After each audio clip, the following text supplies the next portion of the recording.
სამხრეთ აიდაჰოში სეირნობისას შეიძლება გადაეყაროთ ძალიან ლამაზ ადგილს, სახელად Swan Falls, რომელიც არის ძალიან ლამაზი კანიონი და ეს კანიონი არის მდინარე სნეიკის შემოქმედება.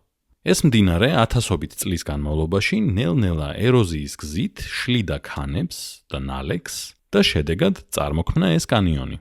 და წყალი მხოლოდ კანიონებს არ ქმნის, ის ასევე ფორმას აძლევს ველებს, ხევებს, ციცაბო კლდეებს, სანაპირო ზოლებს და კიდევ უამრავ სხვა ლანდშაფტს.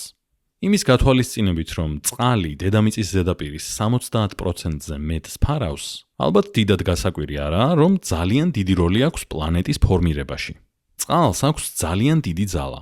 შეუძლია ნიადაგი საერთოდ მორეცხოს, ან ნელ-ნელა მოარღვიოს ქვა და კლდე. ამ პროცესებს მეცნიერები უწოდებენ გამოფიტვას და ეროზიას.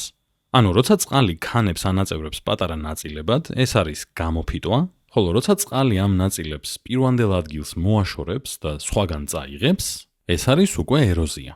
წყლით გამოწვეული ეროზია, როგორც წესი, იწყება წვიმით. თუნდაც ცალკეული წვიმის წვეთის დაცემის ზემოქმედებაც კი საკმარისად ძლიერია იმისთვის, რომ მიწას ნაწილაკები მოაშოროს და ნიადაგის სტრუქტურა დააზიანოს. ეს არის მექანიკური გამოფიტვა, როცა წვიმის წყალი გროვდება და მიწაზე მიედინება, თან მიაქვს ნიადაგის და ქანის ნაწილაკები, ანუ ნალექი, დაბლობისკენ.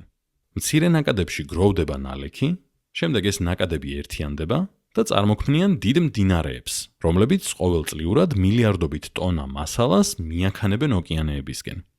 მცენარეები არის კარგი რამ ნიადაგისთვის, იმიტომ რომ მცენარეების ფესვები ეხმარება ნიადაგს, რომ მყარად იყოს, ამაგრებს. მაგრამ თუ მცენარეები დიდად არ გვაქვს, მაშინ ცოტა რამ შეაკავებს ამ წყალს, რომ ნიადაგი არ მორეცხოს და გამოფიტოს. რაც უფრო მეტი წყალია, მით უფრო დიდია მისი ეროზიული ძალა. და რაც უფრო სწრაფად მოძრაობს წყალი, მით უფრო მეტი ნალექის წაღება შეუძლია. ამიტომაა, რომ სწრაფი მდინარეები უფრო მეტად ეროზიულია, ვიდრე ნელი. ერთ-ერთი ძალიან მაგარი მაგალითი, საინტერესო და ლამაზი მაგალითი იმისა, თუ რა კავშირშია წყლის სიჩქარე და ეროზია ერთმანეთთან, არის კონკრეტული ტიპის მდინარეებისა და ტბების ფორმირების პროცესი. საუბარი მაქვს მიხვეულ-მოხვეულ მდინარეებზე, რომელსაც meandering rivers ქვია ინგლისურად, და ნალის ფორმის ტბებზე, რომლებსაც Oxbow Lakes უწოდებენ. საქმე ისაა, რომ მოსახვევში დინება ყველაზე სწრაფი არის გარე კიდეზე, რაც უფრო მეტ ეროზიას იწვევს ამ მხარეს. ხოლო მოსახვევის შიდა მხარეს, შიდა კიდესთან, წყალი უფრო ნელა მიედინება. და ამის გამო ნალექის ნაწილი რჩება აქ. ეს პროცესი, რომელსაც სედიმენტაციას უწოდებენ, საბოლოოდ გარდაქმნის ამ მდინარეს. დროთა განმავლობაში ეს მოსახვევი შეიძლება ისე შეიცვალოს, რომ თვითონვე მოიკვეთოს რაღაცნაირად თავისი თავი და წარმოშოს ნახევარმთვარის ან ნალის ფორმის ტბა. აი ესეთი მდინარეები და ტბები არის ძალიან კარგი მაგალითი იმის, თუ როგორ მუშაობს ეროზია და ნალექის დატოვების პროცესი და როგორ გარდაქმნის ლანდშაფტს.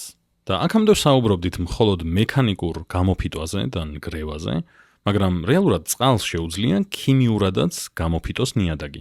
მაგალითად, როცა წვიმის წყალი ატმოსფეროდან ნახშირორჟანგს შთანთქავს, წარმოიქმნება სუსტი მჟავა, სახელად ნახშირმჟავა. ამ მჟავას შეუძლია რომ დაშალოს მინერალები, მაგალითად ისეთები, როგორებიც გვხვდება კირქვაში. დროთა განმავლობაში ეს მჟავური წყალი შლის კირქვას, როგორც ზედაპირზე, ასევე მიწის ქვეშ. და ასე წარმოიქმნება მაგალითად მღვიმეები და გამოქვაბულები და კლდეები და ასე შემდეგ. ამ დროს სანაპიროებზე, მაგალითად, სხვა ტიპის ეროზიას ვხვდებით, როცა ტალღები მუდმივად ეჯახება კლდეს და ათასობით წლის განმავლობაში ნელ-ნელა ცვეთს და შლის.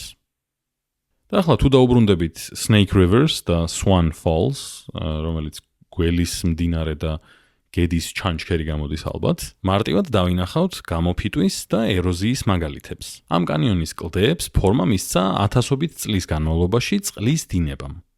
და მართალია ეროზია და გამოფიტვა გამანადგურებელი არის და შეიძლება საშიში იყოს, თუმცა ასევე ძალიან ბევრი საინტერესო გეოგრაფიული ადგილი, რაც დღეს ადამიანებს მოგწონს და მიმზიდველია და ლამაზია და ბევრი შთაგონების წყაროცაა, ასევე სწორედ წყლის დამსახურებაა და ეროზიის და გამოფიტვის.